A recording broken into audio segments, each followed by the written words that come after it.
Scripture readings for this week on the annual cycle. Bamidbar means in the wilderness, also called Numbers. The Haftarah, or the completion reading, is Hosea 2, chapter 2. Please read chapter 1 before you read chapter 2. Just please. Because it fills in the blanks of chapter 2. It's also not on the list of the Haftarah readings ever. The Brit Hadashah, Luke, chapter 11 and 12. Good chapters, good stuff. The consecration of anybody is a big deal for me. It's just unbelievable. We've been called a long time ago. Many of you have been called.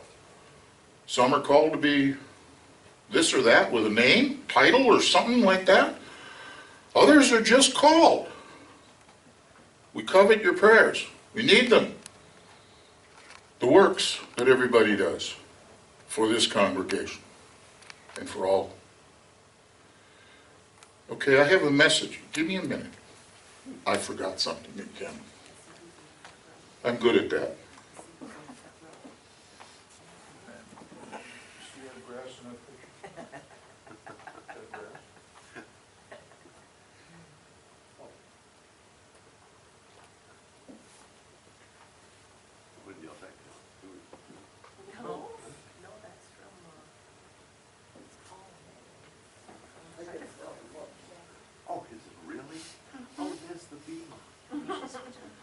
This is a picture of our first congregation place,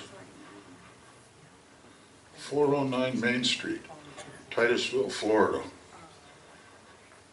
I gotta tell you, it was really something. This was at the time also that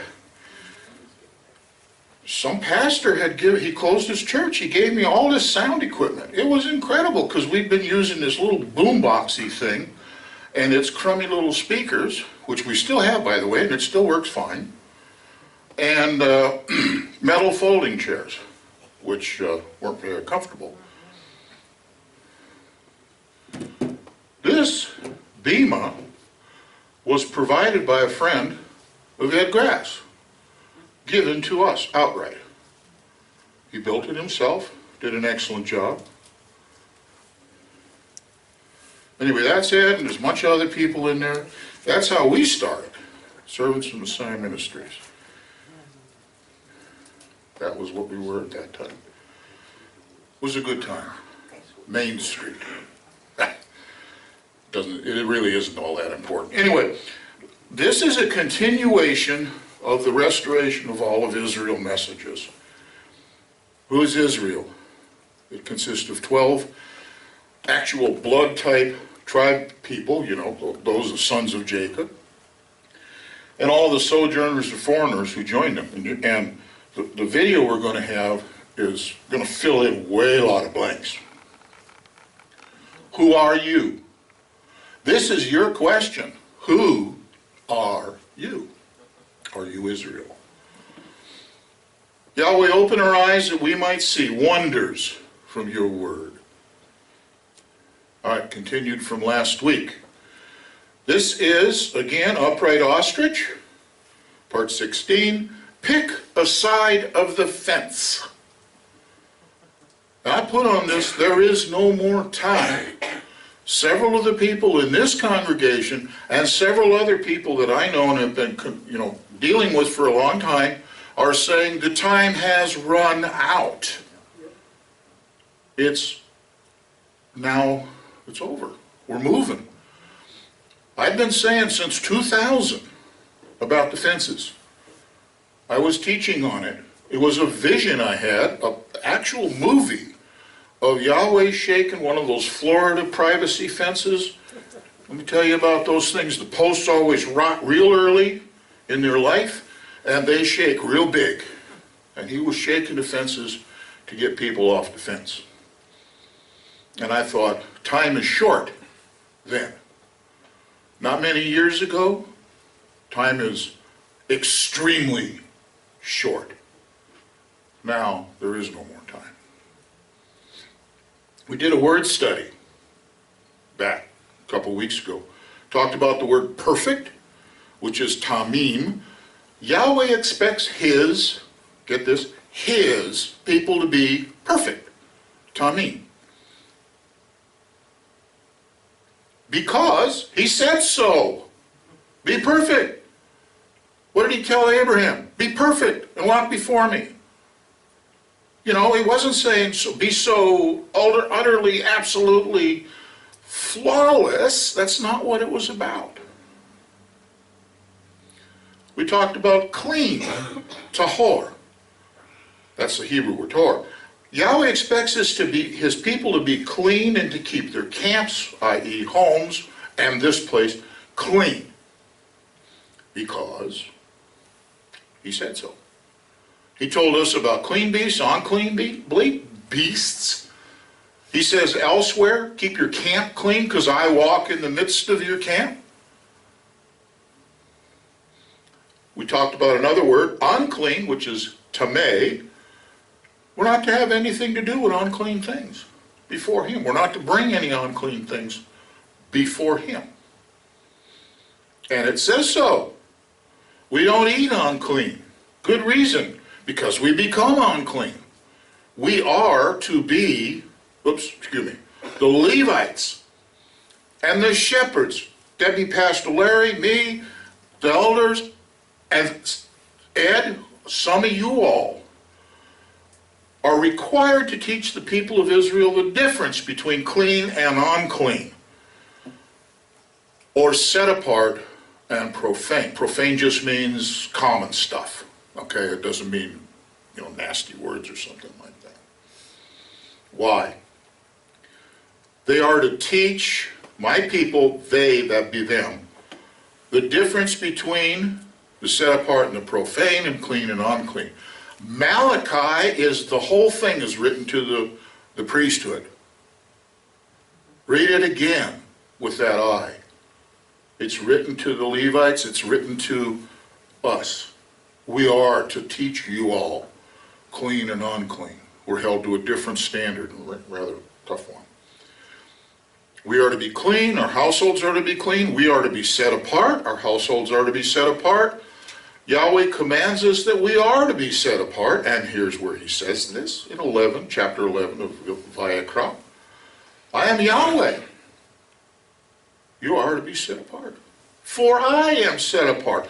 We cannot even get into his presence if we are not set apart. It doesn't work that way. You can't step into his presence and say, well, gee, just clean me off a little bit, and I'll be fine. We start out going into there. Hey, if you forgot something, that's taken care of. Don't worry about that stuff. But we can't go into his presence filthy dirty. He just can't have it.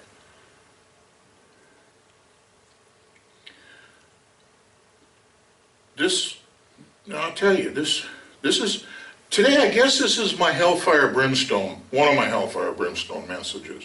We're expected to be different from the rest of the world. That's right. We're expected to be set apart from them. We don't act like them, we don't look like them, we don't do the stuff that they do. We do the stuff we're supposed to do. It sets us apart in Yahweh's eyes. Also sets us apart in their eyes. They don't like it. You start following Yahweh, you start doing Sabbath, you start eating properly, clean food, and so on and so forth. Your family's going to be down your throat like nothing's flat. That's right. Why? What do you care? I'm doing it for myself. Go away. Your friends. You're going to lose a lot of friends when you don't do Christmas stuff. Sorry. As far as Yahweh is concerned, there's two possible paths. There is his path and the other path. Now you look at a lot of stuff Yeshua says, and he isn't saying the way is easy and broad to come to me. Anybody, just come on. All that other stuff, by the way, that's a false teaching. The way is tough. It's hard. But the commandments aren't. They're simple. Be here on the Sabbath. Don't work on the Sabbath. Well, that's easy. And so on. There's a fence. This is that message. I was looking up a video I was going to plug it into this thing. And the third row down on Bing, where you look at videos, the third row down on fence sitting was a video I put on YouTube some years back. Wow. I'm famous. No, sorry. There's a fence between his side, our side. Yahweh's side of the fence, as we see here, and the other side of the fence. For convenience, I'm going to name them the kingdom side of the fence, or the kingdom of the heavens, and I'm going to call the other one the dark side of the fence. Yes, I like Star Wars very much. There are people who sit on the fence. They're waiting for something they don't know, or it's kind of cool to be there and kind of dip your feet over here a little bit, and then, dip your feet over there a little bit. You don't want to get too committed to nothing. You just can't do that kind of a thing. Sometimes it's absolutely outright deliberate, and other times it's survival. If the people at work find out I'm one of them people, I'm going to never hear the end of it. Pick a side. 1 or 0. Black, solid black, or white. Yes or no. There's no gray area. Pick a side. Yahweh says you're going to be either hot or you're cold. He says that in Revelation. If you're not, I'm going to spew you, and I think one other version says puke you or vomit you out of my mouth. He doesn't like lukewarm. You ever eat lukewarm chili? Ugh. Of course, cold chili ain't all that good either. Now, there are people on the kingdom side of the fence. They've kind of just been there all their lives. They admitted they did the Christian thing. They accepted Jesus, all those other wonderful things, and they truthfully are committed to the kingdom side of the fence. Lots of us were, however you want to word that. That's good. They've always been there. So pick the side of that fence, the family of those people. The dark side, by the way, has its people. They've always been there. Now, they may put on airs and say, well, we're we're really Christian, we're really this, we're really that. They're not. They've been on the wrong side, or the dark side of the fence all along, and they are satisfied, happy. We'll leave them be. Pick a side of the fence. We get enticed by lies. Many of us were enticed by lies. There's a reassuring lie that everything's okay. Don't worry. I was told this. I'm going to try to quote it. I had an alcohol problem. Way back in the 70s and 80s, I went before a group of elders from this Christian thing that I was in. I was told, you can't be an alcoholic because you're a Christian, and it's impossible for you to sin like that. And I went on for a couple more years in real sad shape, until I realized that was a reassuring lie.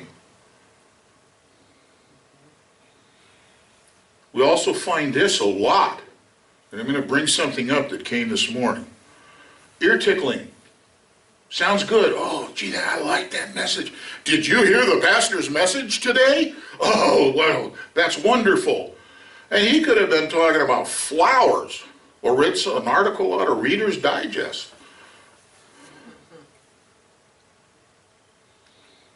I found this one yesterday. I thought this was pretty cool. Sermon series. What would you rather hear? People don't want hellfire brimstone. They just don't want it. The Christian church This is it. The Christian church wants to eat off the dessert bar. They don't go for the meat and potatoes. They eat off that dessert bar. What they want is sweets and delicious stuff. No hard work. There are also some that are just flat confused. You've been listening for years to this guy talk, and you just deliberately avoided anything that's going to interrupt him until one day you open your Bible and you're listening to him, and you read the words he's quoting, and you read the very next line, and it says the opposite of what he's saying. Now you're confused. What is it? This puts people on the fence. And that's responsibilities of pastors, teachers, and so on. We've done it to them. And there's a deliberate choice. I'm not gonna. Okay. The dark side grows very quickly. There is much more cool stuff on the dark side than there is anywhere else. I'll tell you, they got it. Good music, they got babes, they got booze, they got all those wonderful things that we see and say, I want that.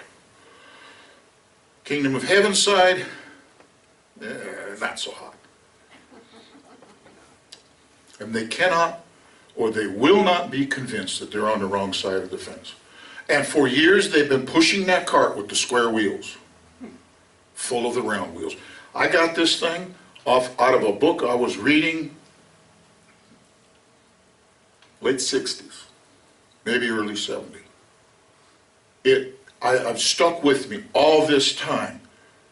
This is so many of us we're caught in a rut. We've been taught this guy wouldn't lie to me, would he? Probably not deliberately. Eventually the kingdom side starts filling up.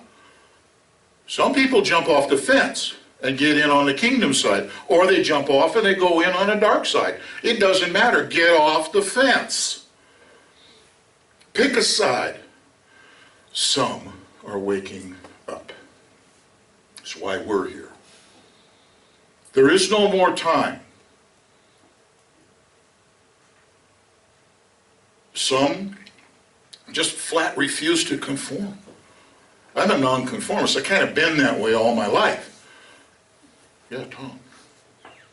We just flat, no, I'm not going to do that just because everybody else does it doesn't mean anything.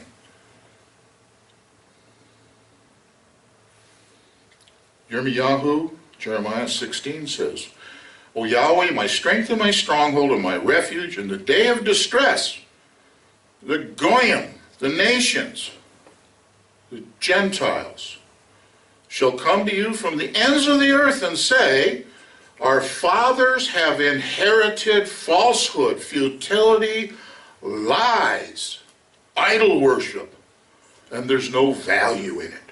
It also says this in several other places, or something very similar to it. We were taught lies. We were taught from, like, let's say, the pastor. But the pastor was taught that from his pastors in the schools that he went to, who were taught by the schools and their pastors, who were taught, and on and on and on. I'm not going to blame the guy for doing this. Here's the other problem with being on Yahweh's side of the fence.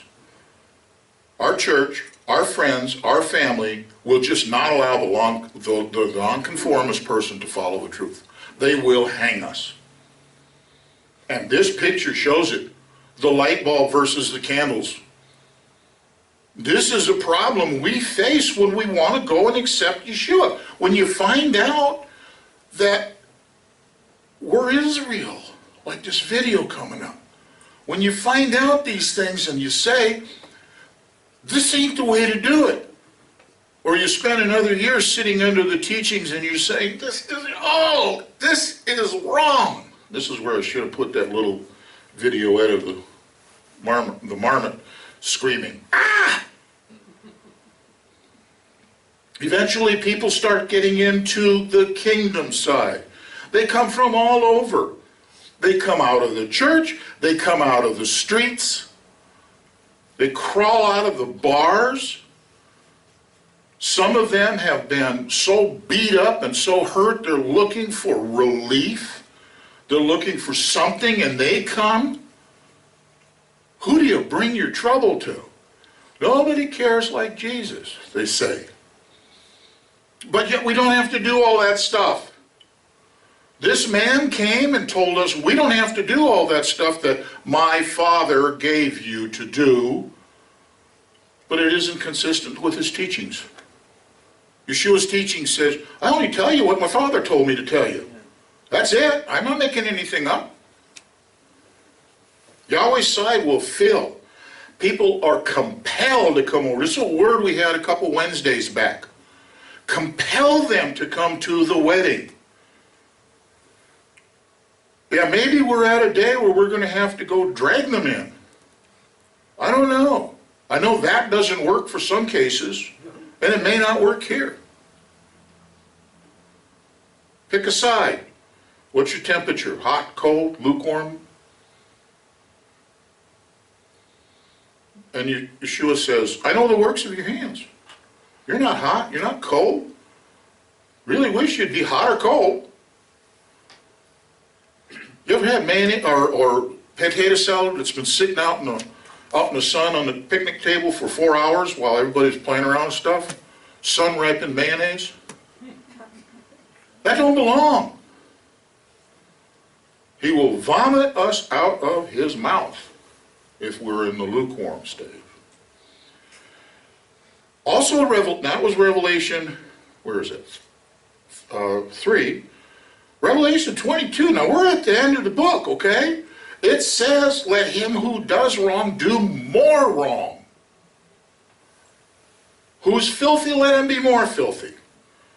But who is righteous, let him be more righteous. Who is set apart, let him be more set apart.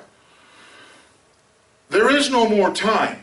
Those on the dark side of the fence, they're on the dark side of the fence. You can climb over the fence. But I think we got the word. I'm not going after them. If they hear this message, and they're all over the place, they can hear this message as well as anybody else can. All the messages that, I've been here 2 years. I've been listening to the messages off of this place, and they are consistent with restoration. They are consistent with this, what we're talking about. Get on Yahweh's side of the fence. Every single last one of them has been that way. Okay, they've had the chance. 2 years, I don't know how many weeks worth of messages that is, but it's a lot. If you want to stay on the dark side, have fun. There's no more fence sitters. The guys on the fence have to make a choice. Pick a side. Then they get off and they go one side or the other. Get your head out of the sand. That's the whole upright ostrich thing. Pull your head out of the sand. Guess what's exposed when you're doing that? That's not real good. Wake up.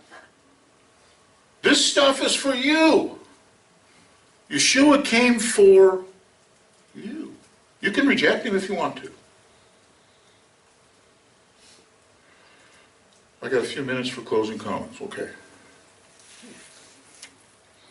Have you seen articles on the internet, or I don't know about TV, I don't have one anymore, about the wolves that have been reintroduced into Yellowstone Park?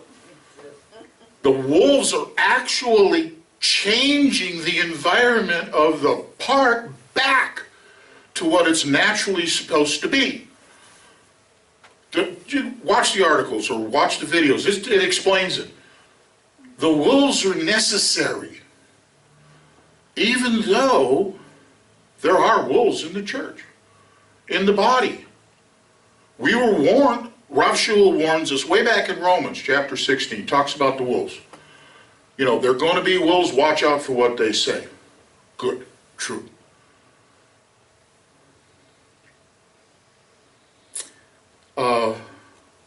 Are the wolves being reintroduced into the body of Yahweh? Why do I say that? The wolves coming in, and they, believe me, this messianic or messianic movement has grown leaps and bounds. And there are people up front teaching stuff, and they shouldn't be. They are wolves. They're wolves in messianic clothing. They got beards, they wear a talit, they got the tzitzit things and all that other kind of stuff, but they're wolves. I think he always put them there. Now, I didn't like the thinking of this, but this was this morning. The wolves tickle ears, they teach false doctrine, and they entice believers with glitzy music, with promises of stuff, prosperity teaching, all right, outright lies. They do manipulate people away from Yahweh's commands by, hath God not said? Remember that story? That snake said that to Chava, Eve. Hath God not said you can eat anything you want? Smooth talking. They lure people away from Yahweh's Sabbaths by repackaging false doctrines and reteach it. They lure people away by focusing on minutia while ignoring the greater truths. We're going to look at this word. We're going to spend a 45-minute message on this one word, and I'm going to dazzle you with my brilliance and fancy fit footwork. I can do it. Boy, I got a whole bunch of cool stuff. Doesn't work. Because if that's what you're getting a steady diet of, the big truth is sitting right there. It's the elephant in the living room, and you're not looking at him. I know a man who is right now experiencing this, who was totally dedicated to Yeshua. Now he's, I don't know. They plant seeds of doubt. Within the Messianic movement, I'm going to tell you, there are leaders within the Messianic movement, rabbis, and you know a couple of them, you know of them, who have said, wait a minute, maybe, and then there are teachers within the movement who say, well, you know that New Testament stuff is really a lot of allegory and so on. I'm not so sure if Yeshua really existed. End of quote. We lost good men and good women through that kind of stuff. There are anti-missionaries. Some of them are on YouTube, and some of y'all are listening to them. And you don't know it, because you don't know their history. 10 years, well, more than that now, some 15 years ago, one of those people had on his website a whole lot of stuff that was very, very anti-New Testament. Now he's doing all kinds of great things. Everybody's just loving him. Are the wolves good for the flock? Flock is full of weak. What do the wolves do? The wolves don't go for the strong guy. They leave him alone. He's going to kick and fuss and all that kind of stuff, and they don't want to deal with that. They go for the weak guy. It's their way. It's their job. That's what they do in Yellowstone. They eat the sick, the weak critters. I want to tell you about wolves in the flock. You've mentioned this, Pastor Larry. Rapture doctrine, a wolf in the flock. Dispensationalism. If that ain't the biggest wolf in the flock, I don't know what is. The thing, Old Testament, New Testament. There's an attitude, we're in the new time. The Sunday Sabbath is a wolf in the flock. We're under grace and not under the law. Sorry, that's another one. Lunar Sabbath. If any of you don't know what I'm talking about, you are blessed. The Lunar Sabbath is a false doctrine, and it is leading people away from celebrating Yahweh's true Sabbaths. That's all I'm going to say. Patriarchal marriages. If you don't know what that is, you're super blessed. But there are people that are teaching that because it's Scripture. I don't know. The Melchizedek priesthood. Beware. That's a Mormon doctrine. And it's being presented to Messianics right now as the thing. You're supposed to be a Melchizedek priest. Run. The wolf is after you. And I'm just going to call it fringe foolishness. I couldn't think of anything else. UFOs, flat earth, aliens. You know, this stuff is permeating, not just the Messianic, it's permeating the church. It's destructive. Run. It's a wolf.